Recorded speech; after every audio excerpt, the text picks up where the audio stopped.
and I'm a supplier engagement lead here at Ascent. I am also joined by Morgan, who is a product and customer learning consultant here at Ascent, and Marcus, one of our regulatory and sustainability experts here at Ascent. Now we're going to take a look at what we're going to cover in today's webinar. To begin, we'll provide a brief overview of Ascent. We'll then move on to cover the key things you need to know about PFAS. Following that, we'll then walk through the Ascent Supplier Portal so you have an understanding of how to respond to the emails you're receiving from us. After that, we'll talk about some educational and support resources you have access to. And finally, we'll leave room for a short Q&A section. After completing today's training session, we're hoping you have the confidence to interpret why you're receiving requests for PFAS data, create appropriate supporting documentation for the request, submit your PFAS data to your customer via the Ascent Supplier Portal, and know where to go to access key Ascent training and support resources. Now, to begin, Ascent is a global leading supply chain data management software company.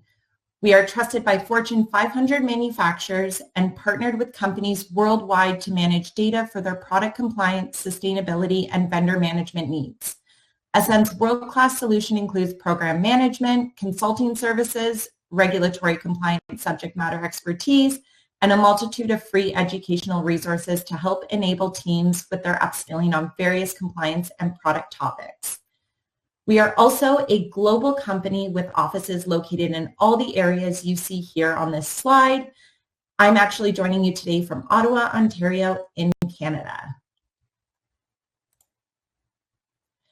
Your customers have partnered with Ascent to make life easier, both for them and for you, their supplier. Sharing product data on the Ascent platform makes submitting accurate declarations as easy as possible, ensuring you are doing your part as a valued supplier to ensure your customers are staying compliant. Today's webinar will be focused on making sure you understand what is expected of you and how Ascent can help you along the way. Now I'm going to hand things over to Marcus.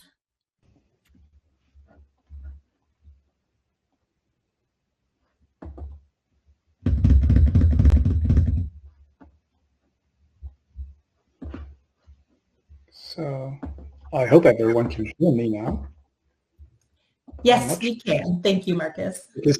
I cannot see myself, so I'm just waiting for joining the stage. So yeah, hello everyone. So I will give you kind of a quick overview of what PFAS actually are, where and why they are being used, and the reasons for this webinar, which is the increasing demand for information, which you may have witnessed already. So starting first, what are these omnious PFAS? PFAS actually, it's already a plural. Everyone is talking about. These are per and polyfluoroalkyl substances.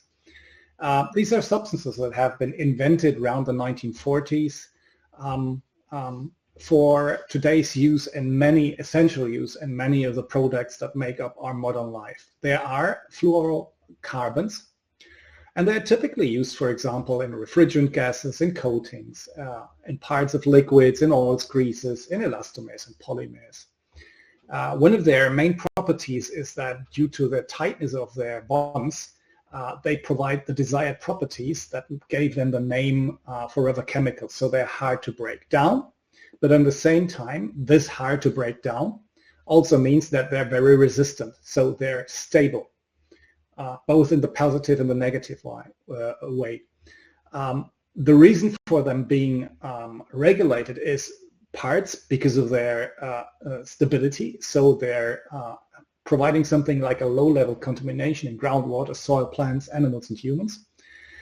And some of their properties, unfortunately, also are toxic to the human body and cause a wide array of, or are associated with a wide array of diseases. But nonetheless, many of the industrial applications that we see here these days, PFAS are an essential part of. We're just going to the where and why they are used. The where and why also gives you a good hint on starting to consider whether you might be affected by PFAS in your parts if you're not a PFAS manufacturer yourself or are knowingly purchasing chemistry which is associated with PFAS. So these are the performance attributes that cause or establish the reason for their use. So they are water repellent and anti-condensation. You all, for example, may have some garments that are water resistant when you're doing outside walking, or you have touch screens or screens at all that you use in manufacturing processes where there's a lot of moisture. You have surfaces and in every respect of the industrial applications where these properties are needed. There as well, oil and stain repellent, chemically inert and biocompatible over the launch, which means they simply don't react. So they will not react in an unforeseeable way wherever they're used. They're non-sticky, non-slippery, touch surfaces, for example, high temperature stability. So for example, in hot environments, they're likely to be used. Electrically insulating and flame retardant, of course, that makes them part of a very wide use, for example, in printed circuit boards. Resistant to UV, harsh outside conditions where UV resistance is needed for surfaces, for example, for plastics, for example, that could be typical uses.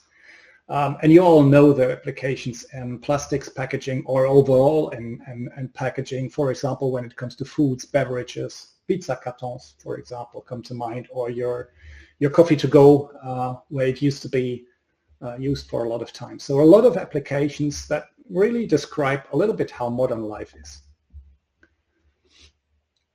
If you look at electronics as a more specific example, they are widely used there. So wires and cables, PFTE insulated, harsh environments are there in focus. PUDF used in lithium-ion batteries, then fluoropolymers all over the place. For example, in printed circuit board laminates.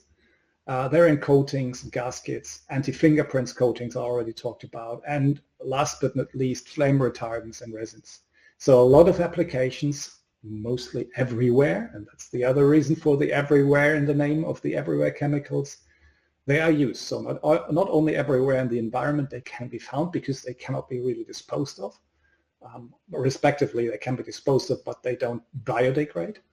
They're also everywhere in the products. There is an interesting resource on the net. This is by an NGO. It's called ChemSec. Don't be afraid of them. They have a really good insight guide to PFAS and electronics, and they also have a lot of guidance on potential technological alternatives. Then we have other prevalent uses of PFAS all around the industry.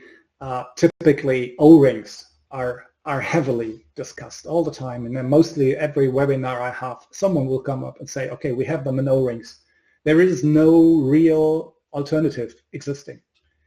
What do we do? Yes, they are in O-rings, but the question on alternatives, I just can again refer to, for example, not only the ChemSec, also the European Commission, for example, has a relatively good guidance on identifying alternatives here.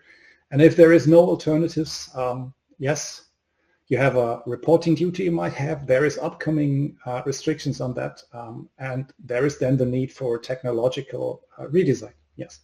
So they're in plastic parts, as a mold release agents, in resins, for example, in coatings. In coatings, they are sometimes also used in surface treatment as agents, so in places where you wouldn't expect them. Inks, then in maintenance and process materials, like lubricants, greases, or rust preventive coatings, for example. And always keep in mind, just as a side note, they're also in your production equipment. So they're not only creating a challenge in terms of products and parts you manufacture, purchase, and resell. They're also posing a challenge in terms of the production equipment that you might have. So with all that being said, what are PFAS is why they are there. There is an increasing demand for information. There's not only the legal side of it. it starts out with supplier pressure. And with supplier, I really mean here with suppliers at the very beginning of the supply chain, of the value chain. 3M just announced, well, last year announced, December 20th, that they will discontinue the manufacture of all their PFAS chemicals by 2025. This will impact nearly 21,000 of their products. And if you look at their website and at their announcement and try to understand what these products are, again, we come to the term forever, not to the term forever chemicals, but to the term everywhere chemicals. So it's impacting much of the applications everywhere. To make it even more challenging, it's not only that they announced obsolescence of their products, they also announced that they will not be reselling the intellectual property associated with that technology. So the expectation that when 3M is going out of the market, and others announced that as well, by the way, for reasons I will talk about a little bit later, whenever there's announcement of withdrawal from the market, don't expect that technology to persist, because it might be taken away completely as the knowledge will cease to be in the market. Then we have, of course, legal requirements, one which is currently very prominent because it's enacted and it's valid. It's TSCA Section 8A7, which is the final rule requiring reporting and record-keeping requirements for PFAS in the US. What this basically means is that every company manufacturing PFAS in the US, and that term is a little bit more complex than it sounds first, is obliged by no de minimis threshold, and disregarding the question whether it's intentional or non-intentional, to report the amounts, the reasons, the usage of the PFASs they manufactured to the EPA. This disclosure has to happen not on the product level, but on the company level. So basically explaining, I as a company, I manufactured that amount of this PFAS during the course of time. There are some use cases that you associate with, some explanations about the PFAS, and then you have to report. The reporting has a window. So everything that you manufactured starting in 2011 up until the beginning of that window and November 12th this year has to report it in the time frame between November 12th this year and May 8th next year. So you have to reach out, understand, or you have to understand the PFAS that you used, and then report to the EPA. The important thing here is to understand that it's made very clear in the legal framework that this is requiring you to do, and your clients, and this is one of the reasons why you're here, because your clients are doing this as well, a so-called reasonable inquiry. That means there is due diligence obligations, and it's explicitly said that such activities may include phone calls or email inquiries to upstream suppliers or downstream users.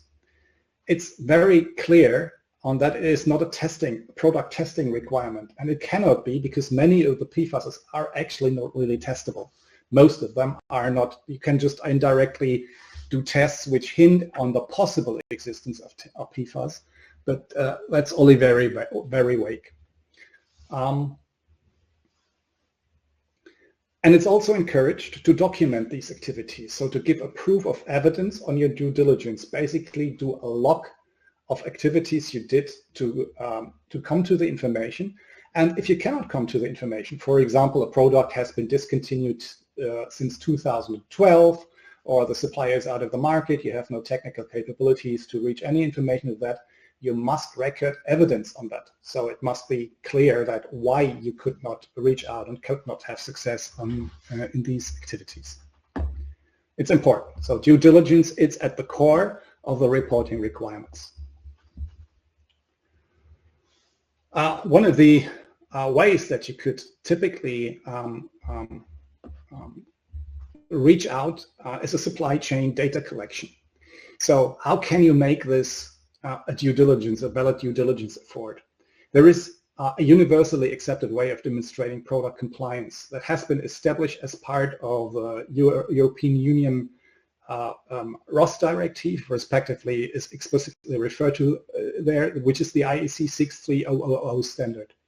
This is a standard for demonstrating conformity to RoHS, but its principle can be applied to any context where due diligence is required.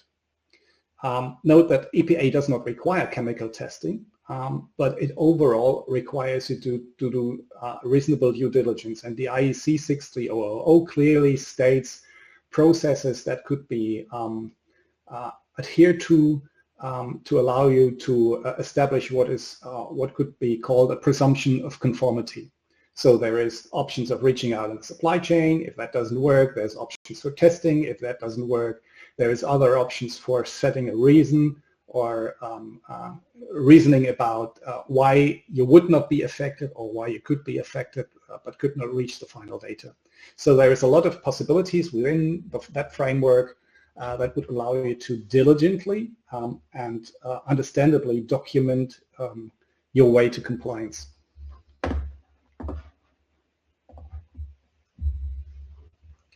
There are other regions in the world, of course, that also talk about PFAS. So there is under the US, Canadian, Mexican trade agreements. There is also the need, for example, for Canada to do a PFAS regulation. The PFAS regulations in Canada are accelerating. Already, as everywhere in the world, a limited number of PFAS are already subject to regulation. So in SEPA, for example, there's PFAS, PFOA, and LPFCA. They're mainly prohibited there with a limited number of exemptions that can be read up in the prohibition of certain toxic substances regulations from 2012, respectively the revised versions of 22.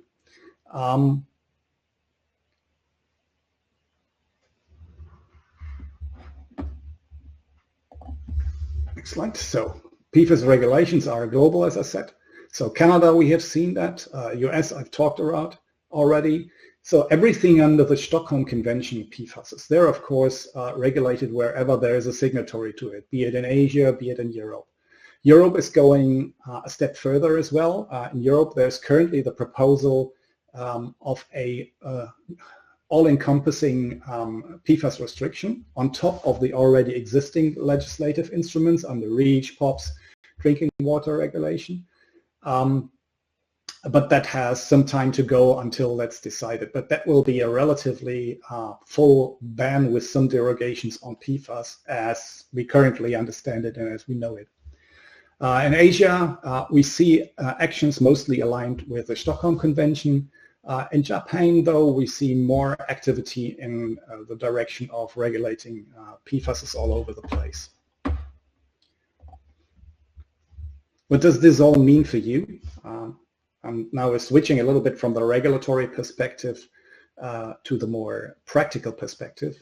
So even if you're exempt from some of the regulations or you don't manufacture PFAS yourself, other business drivers are there that will most likely force you to action.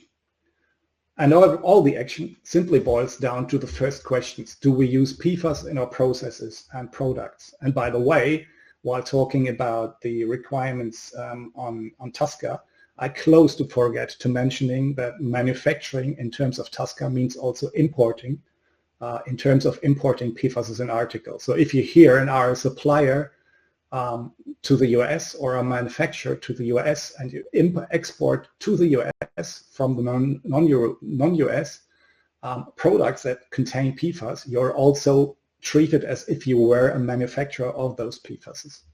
So the question always is, do we use PFAS in our processes and products? That's what your customers are required to understand. That's what you are required to understand, and that's the reason why your customers are asking you.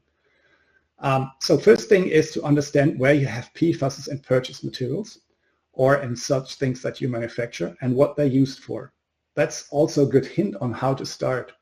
So PFAS are high performance substances and there is specific capabilities that are established using them. So look for those features if you're not sure, if you're not aware.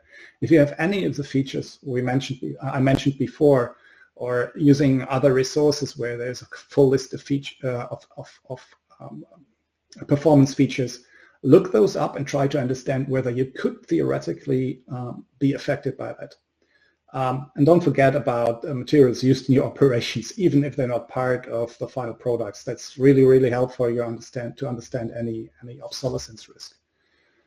Importantly, you cannot rely on safety data sheets for this information, simply because they're unlikely to be listed on those, as they are not regulated in a way that would warrant them to be on the safety data sheets.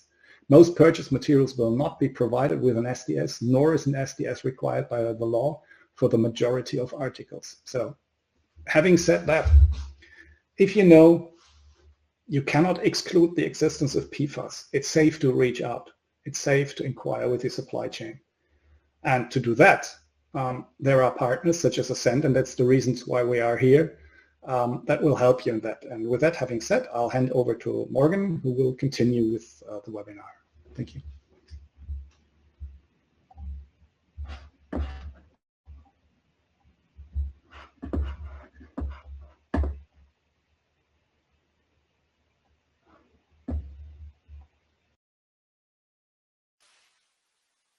Hopefully you can hear me now. I was getting a little delay of response. Perfect.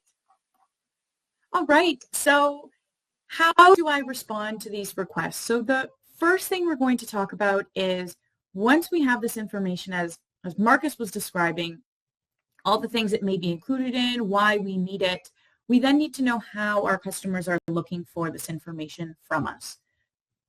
So that's where we start with how the request in general goes.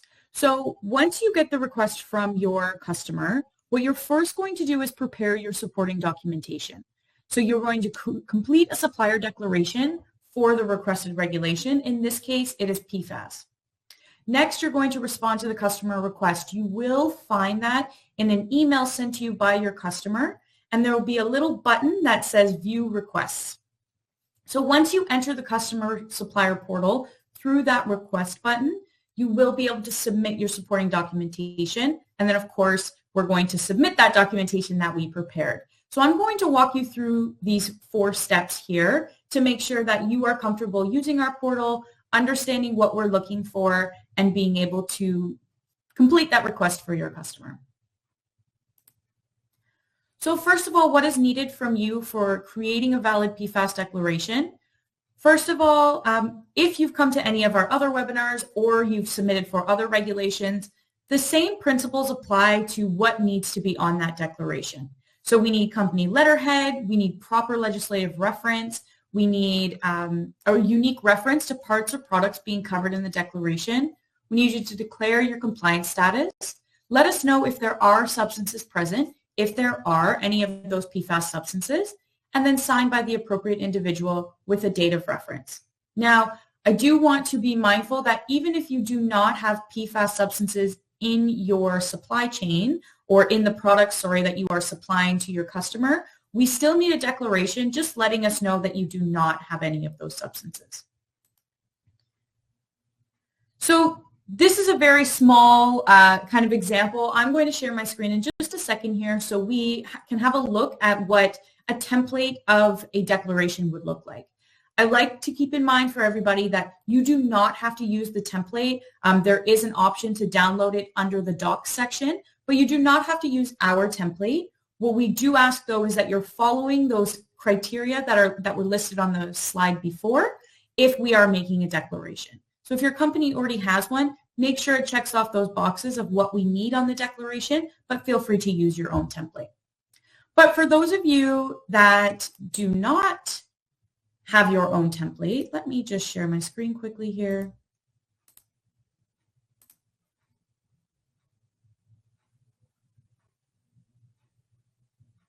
And this is a bit of a bigger version of that template we were looking at. So first of all, we need that company letterhead. We need to have you acknowledge that by signing this document, to the best of your knowledge, you are performing or providing that PFAS information. Now, it gives a bit of a declaration of PFAS because there are so many different regulations, so many different things we're looking at when we talk about PFAS. The legislative reference in this case is not specific to one. It's declaring for anything related to PFAS, you are aware of that and you're providing information. So you can see in the next part, it says to whom it may concern, and we have if you do have information related to PFAS or not. So that's what I was saying, whether you have PFAS information or not, making sure that you check off the box that applies to you. Now, if you do have PFAS substances, what we're going to need is the product it applies to, the substance name, the concentration percent, and where in the product the substance is found. Okay, so this is important information only if you have those PFAS substances. If you do not, again, we are checking up above and submitting our declaration. And we also want to make sure that we have it signed and dated at the bottom. Sometimes suppliers ask me, Morgan, who should be signing this information? It may be your manager, it may be the lead engineer, it may be you on this call because you are working on these. So just being mindful that this is how we're putting in this information. And Marcus, there are a couple questions coming in the chat. And if you just want to move those over to the Q&A, because I think there are some really great questions coming out of this in terms of determining PFAS, how we determine concentration, and things like that. So we will get to that in the Q&A section, but this is just how to fill out the declaration itself. Now, let's jump into the supplier portal. I'm just going to make it a little bit bigger because the next step was submitting information into the supplier portal. So a couple of things if you are new here to the supplier portal, you can change the language that the supplier information is being asked. So if you are more comfortable in French or German, you're more than welcome to input this into that language. If it is given to you in a language that is not English, you're going to come here if you need it in English and change it back to English. There's also this part on the side that says, are you the right contact for this request? If you'd like to learn more, you can look here. It says confirm your existing email or provide us a new one. This will go into our network to make sure that we have the right contact that we should be reaching out for different regulations. So you can fill out that information here if you are interested in being the person confirmed. You'll see below it says your customer name and it will say your company name. And then if you want any more information about Ascent, you can find it down here in the bottom left-hand side. Now, in the portal itself, we have open requests and we have completed requests. So in the open requests, they may be, as we can see here, there may be multiple requests that are being asked of you. Today, obviously, we are just going to go through the PFAS identification and we're going to go and click Start to get started. Let's say, for example, you submitted a declaration and later on you realize, oh, actually, we do have some of these substances. We did more due diligence. We found this out. If you have already submitted, you can always come back through to your completed section and click Resubmit and resubmit that document with the most up-to-date information. But today we're going to start fresh and we're going to go ahead and click Start. Now, before we begin, it's going to give us a bit of information. So we can download the product list that our customer is asking us for. So let's say I jumped into, I got the email, I went into the portal, and I'm like, I have no idea what the substances are and where to download the product list. This is what you can do before you start if you don't have your declaration ready yet. So you can download the product list that your customer is asking you for and download the substance list of what we're looking for in PFAS. So that's, I think there was one question in the Q&A, where can I find this list? That will be under this download substance list. But if I'm ready with my declaration, I'm going to go ahead and get started. Now on the right-hand side, there is PFAS information, there's information on PFAS substance information, and you can also, again, download that substance list. So those are resources that are available to you, unique to PFAS, to help you get started on this journey. Now, when we scroll down, this is where we're actually going to submit the information. So this is going beyond submitting the information, knowing what information you have, and actually delivering it to your customer. So a couple of things to keep in mind. We have the filters section. So you can search by a certain product name or part number. You could just select the not submitted. A good use case of this is, let's say you have 400 parts with a customer. 200 plus of them do not have PFAS substances in them. You may want to declare for all of those at the same time. So we may do our not submitted and then, or search for our product name, for example, and find that information to just submit for those ones all at once. Anytime we add in a filter, we're going to click apply so that we come back to this screen. So we can see here I only have one part because I am in my demo environment. But what I do want to keep in mind is, let's say, for example, I had multiple parts that I was being asked for information. As I kind of alluded to a little bit earlier when I was talking about the filters, if you have multiple products that do not have PFAS substances in them, you can select all of them at once. So you can submit one declaration that says, hey, these are all of the substances, or sorry, these are all the products and they have no PFAS substances. So that will save you some time because you can do them all together. However, if we do have multiple, multiple substances in different products, we will have to submit for those individually. So today I'm going to show you as if we do have a PFAS substance, and I'm going to go ahead and click in here. So let's click and let's declare for selected down at the bottom here. So once I come in, it provides me this little product detail overview, and we're going to go ahead and click next. Now, the first thing it's going to ask me is a product statement. So do I have these substances or do I not have these substances? Either way, we need that declaration. If we do not have these substances, you click this option, you upload the documentation, and you're finished. I'm going to show you if you do end up having those PFAS substances, what that looks like. So let's say it contains my substances, and I'm going to click next.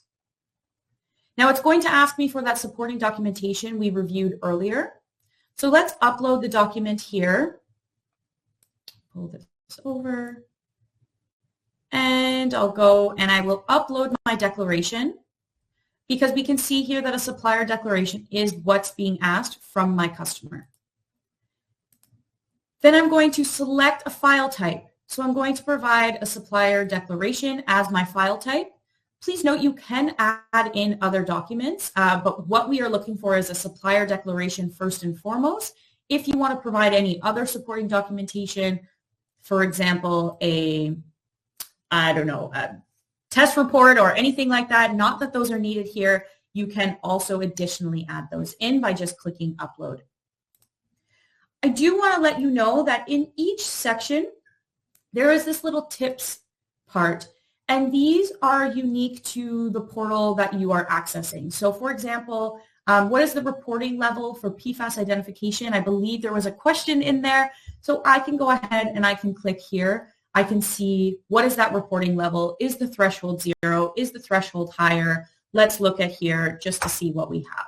So these are great immediate links for you to see. And of course, anytime there's lots of options for you to find that substance list if you need to go back and refer when you're adding in these substances. So let's go ahead and add our substance. And the substance name here will show up. So I can search by the substance name. I can also search by the CAS number. So if I know the CAS number, I can put that information in. So let's say, for example, just because, essence of time, we will just pick one of these substances. Now, all the substances listed here are related to PFAS. So only substances that are listed on that PFAS list will be in the substance name. And once you see here, once you have the substance name, the CAS number and the EC number are automatically loaded.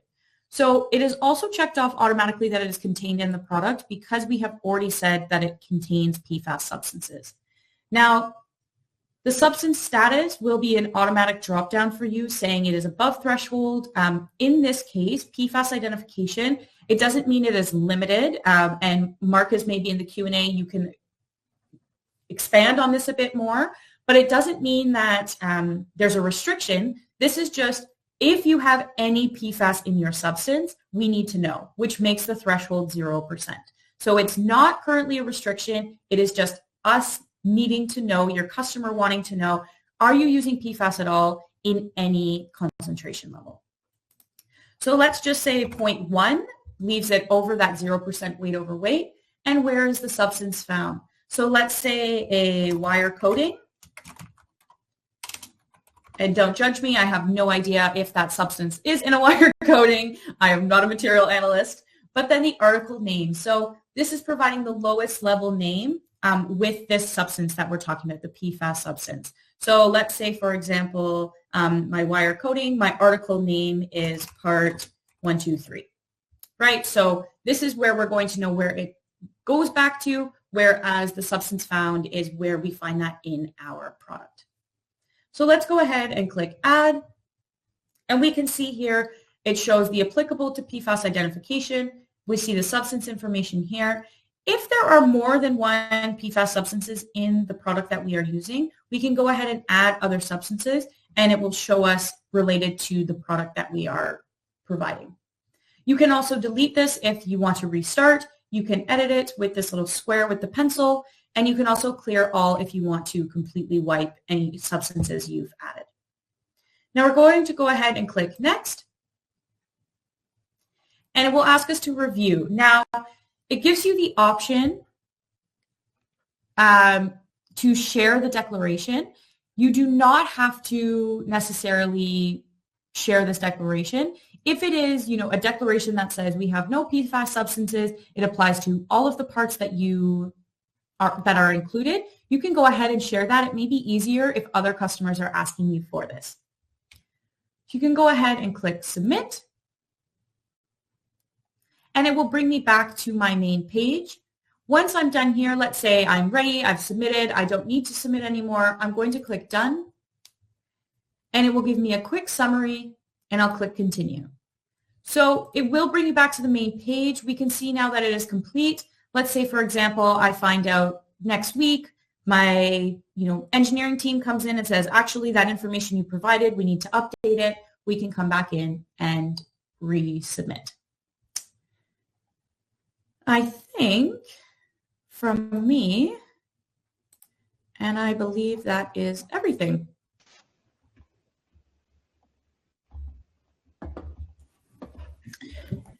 Thank you so much, Morgan. All right, we're coming to the end of today's webinar, so I hope today's session was useful and made it clear that Ascent is here to help. If you see an email from us, please open it,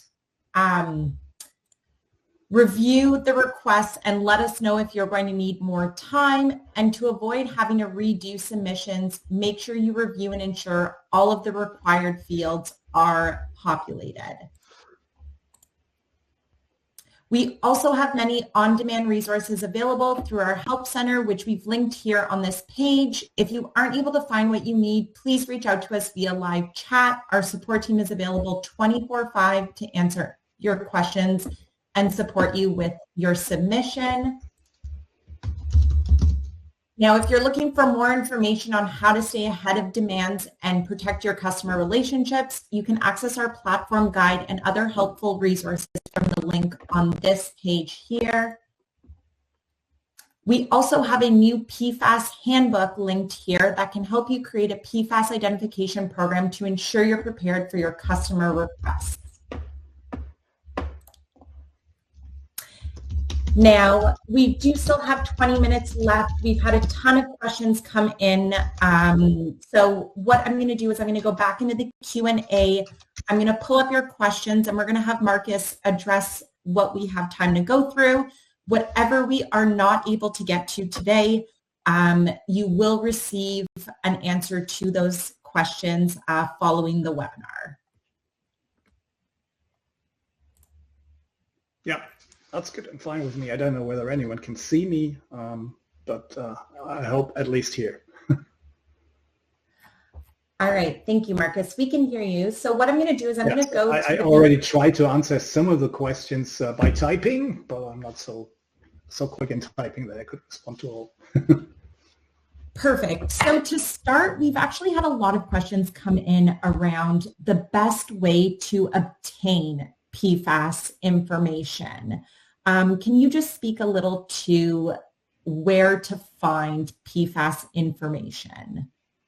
Yeah, so this is not easy to address. I would first say that there are non-suitable alternatives, such for example as the material safety data sheets, because simply most of it will not be regulated in a way that it would be applicable to the SDSs. So they're not listed there. They're frequently part these days of the CBI of manufacturers, or at least of the claimed CBI. So they weren't subject to reporting so far. How could you understand whether there is a likelihood? That's the first question if you're not knowing about the design that it specifically contains PFAS.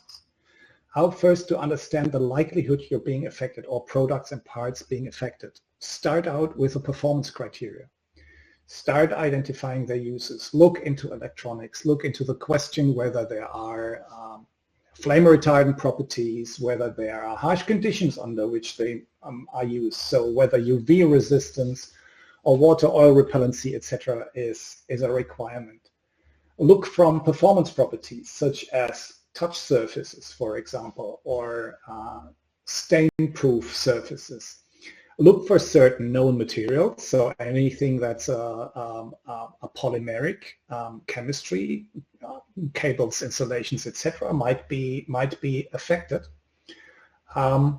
Because they're also not exempt, and I heard someone saying that PFTE is exempt because it's not listed. It's not because it's not listed. No, it's the definition is molecular structure, and the list provided by EPA is intentionally not exhaustive. It's exemplary. Our list goes beyond that. We're trying to provide as many as possible known PFASs of today that would fall under the definition of the EPA. So going from that, you already have a likelihood of understanding there could be PFAS chemistry involved. So now you could immediately reach out to your suppliers as well if you're not sure. You could also do testings. Testings will not disclose most of the PFAS that are there. They will just give indication. So if there is a fluorine-based testing, it might disclose there is fluorines in there. Yes, that could mean there is PFAS. It could mean there is something else in there that is similar but not PFAS. If you have established that, reach out to the manufacturer. That's the only thing what you can do here if you have no primary sources of knowledge. So it's the same as your clients do. Take the information that you have to qualify the risk, and then based on that qualification, try to reach out. And by the way, part of a due diligence can be justifying why in certain cases you didn't reach out, because for example, performance criteria of what you manufacture or the type of material or product that you manufacture would not warrant the existence of PFAS. You can potentially justify that from an engineering standpoint. Whether that is accepted by your client, you will have to see. But that's at least an option to establish something like a compliance here. Yeah, I think that's for this webinar and for responding to the question as a first hint, I would say it should be enough. Next question. All right, I'm going to throw the questions up on the screen here, Marcus, for you. What if the PFAS is in the packaging disposed of by the purchasing B2B OEM customer, not part of the final product? Well, that depends. It depends if you're so where in the context of notification requirements. First of all, if you're a supplier sitting in the US, purchasing PFAS and then forwarding that PFAS to someone else in the US, you have no notification duties under TSCA. It's for those suppliers that are manufacturing outside of the US and then importing to the US. So if the packaging is part of something that you sell to someone in the US, then you're importing, or they are importing PFAS, placing PFAS on the market in the US, which results to their manufacturing PFAS. So you have to report on the PFAS in the packaging,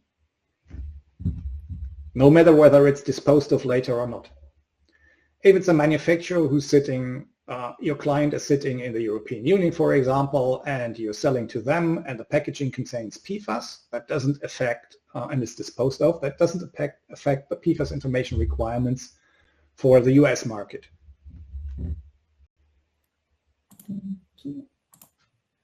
All right, next. So EPA reporting required for manufacturing PFAS or using PFAS products in your OEM product. Well, that's exactly the definition of manufacturing that is here of importance. So manufacturing is considered any inside US activity which is manufacturing of PFAS or mixing PFAS, so placing PFAS itself on the market, so you could say.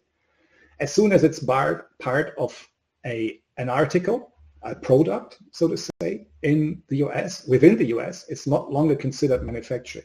But the manufacturing is extended to every non-US actor who is exporting to the US, respectively to that entity that is importing to the US, because then it's based on the definition of an article. And the definition of an article is, by the way, written down in the law very, very explicit, and it's the same definition as it is under European Union REACH.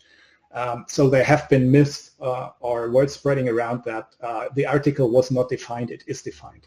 Once you're a non-US entity and you're exporting something that contains PFAS, you could basically say, to the US, reporting duties kick in. So either it's a PFAS mixture or a PFAS containing mixture or a PFAS itself or a PFAS in an article, be it directly or indirectly. So even in a complex products, there is reporting duties that kick in. Thank you.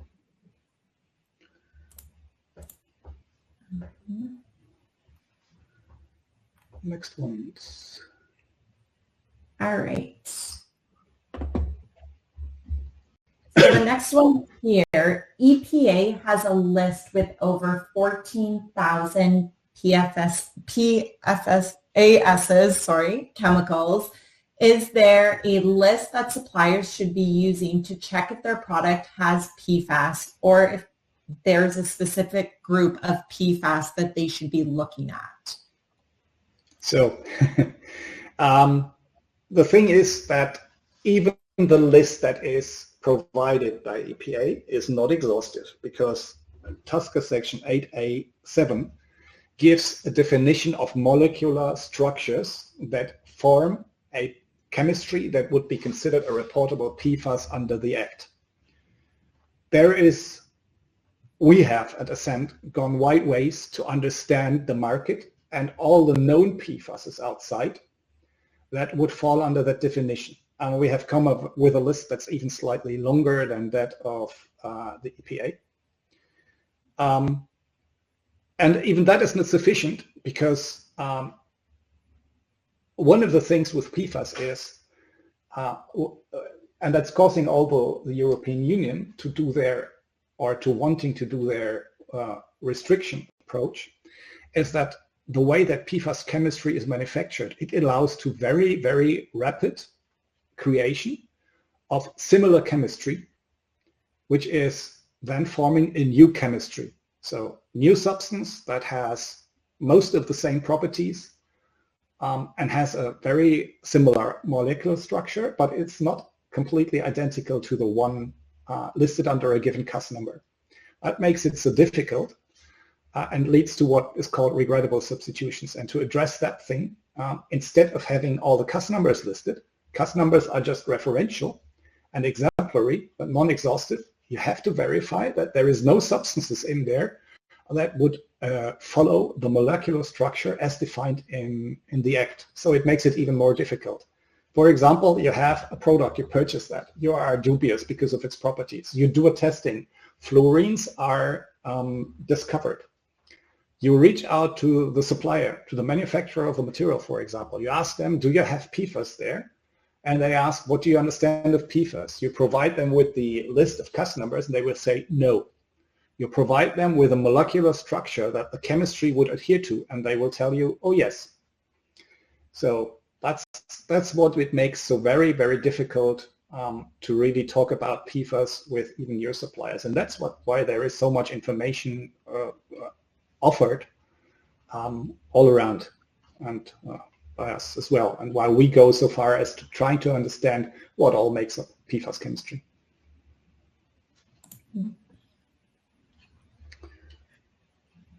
So what if our manufacturers refuse to provide PFAS compliance info? Yes. Have you done your due diligence when you reached out to that manufacturer? Yes, you have done. You have tried to convince them that this is required. The only thing that you can do here is you do a risk assessment stating that by testing there should potentially something be in there, but you cannot determine what it is because of missing information from the supply chain. You have an evidence that you did your due diligence, which is part of the information requirements, and you can report that back. You have done your job. There is no need to then ban that supplier or start with getting rid of that subject, because this is only an informational requirement. Keep in mind, this is a non-product level, it's a company level informational requirement, and it requires you to do the best as you can, but it doesn't require you to go beyond your economic capabilities or your power range. That would be overly demanding. But you have to do some effort, and you have to document that effort and inform about that effort.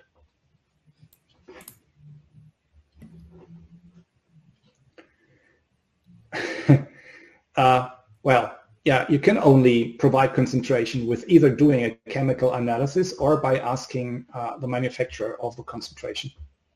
Simple as that. You cannot provide a concentration else. So either manufacturers tell you how much is in there, or by chemical analysis you figure out how much is in there. You can guess sometimes if you purchase a material with a safety data sheet and that safety data sheet explains about 99% of the substances in there. You can basically say that it's somewhere in the rest of it, but that's all. That's a very rough estimate. Can you request weight of the components as well? Certain reporting obligations are in mass content rather than concentration. I have to pass that on to Morgan, actually. If you're still in the call, Morgan. Yes. Can you request weight of the components as well? Certain reporting obligations are in mass content rather than concentration. Okay, request. So, whether it's technically possible in the tool, that would be yours. From the regulatory side, of course you could, because it helps you in calculating concentration. Mm-hmm. Yeah, in terms of the tool, you're only providing the weight in terms of what it is specific to that part you're being requested. So I think that is more probably what you referred to, Marcus. Sorry. Yeah, and the reason for that being is that the PFAS identification module that we have is caring about the question of the amount of PFAS in relative, or the existence of PFAS at all. If it would be PFAS, that would be, for example, regulated under, let's assume, REACH Annex 17. And you would require a mass concentration in specific mass, or it's California proposition and you would require something like that. Then that's another context. So the context of this inquiry, the PFAS identification, is really about the identification as much as is possible about the concentration, about the amounts, but mostly and most importantly about, yes, there is something in there, because it's a no de minimis threshold in here.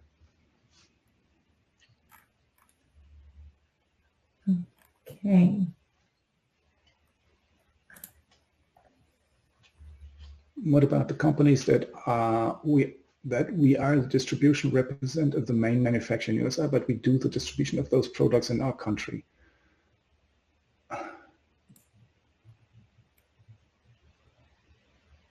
The companies that we are, I'm trying to understand that.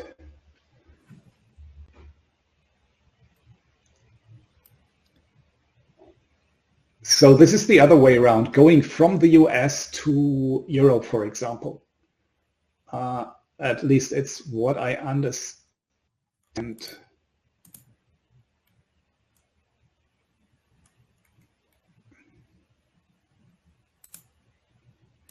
So what we were talking about today is the notification requirements under TSCA, respectively the identification of PFAS in your products as required by manufacturers, by your clients, due to other legal contexts, respectively to the obsolescence risk that they are facing.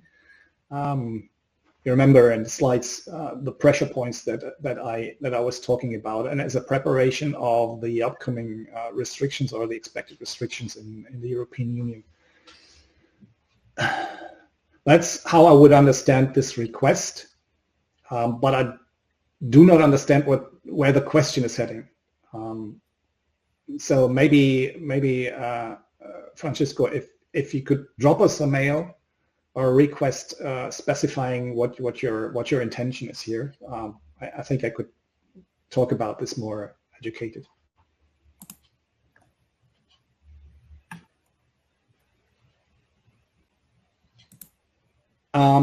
Yes, because it's the not disclosed one. You could try asking again, explaining why you would like that.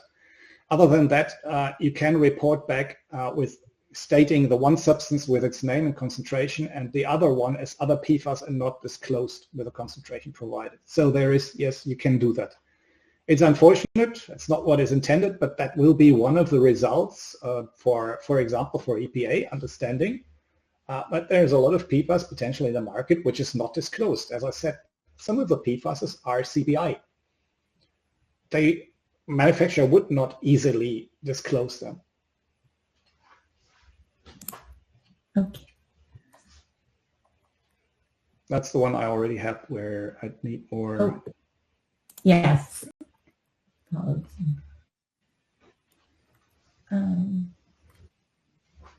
Give me one that will take me less than 2 minutes. What if the PFAS is in a lubricant that comes into contact with a part? How do they determine the weight? Yeah, interesting question of the formula before and after. So as with all such wet formula applications, every lubricant, every glue, etc., the interesting thing is always what is the end result of the process. Can you determine that or can you not determine that? In that case, the manufacturer might tell you that the PFAS is something which is meant for evaporating, or they will tell you this is something that is meant for staying in. If it's meant for staying in, it's pretty simple. If they told you how much is in there, if it's meant for evaporating, it's a matter of understanding the process and whether that's the only thing that's meant for example, for evaporating or whatever happens with it, or whether there are other constituents as well. And sometimes for understanding the dry formula, you have to go a long ways. But that's the same difficulty that there is for all those things which come in as, for example, a glue, and where solvents, for example, evaporate, but not fully, and you have to understand how much remains. Okay, thank you so much, Marcus, and thank you everyone for joining. We really appreciate the time you've taken today to be on today's webinar training session. There are a lot of questions that went unanswered, so please know you will be receiving a copy of the recording of today's session and answers to the questions that we were not able to get to today. Thank you so much, everyone. Thank you. And we hope you enjoy the rest of your day. Bye-bye.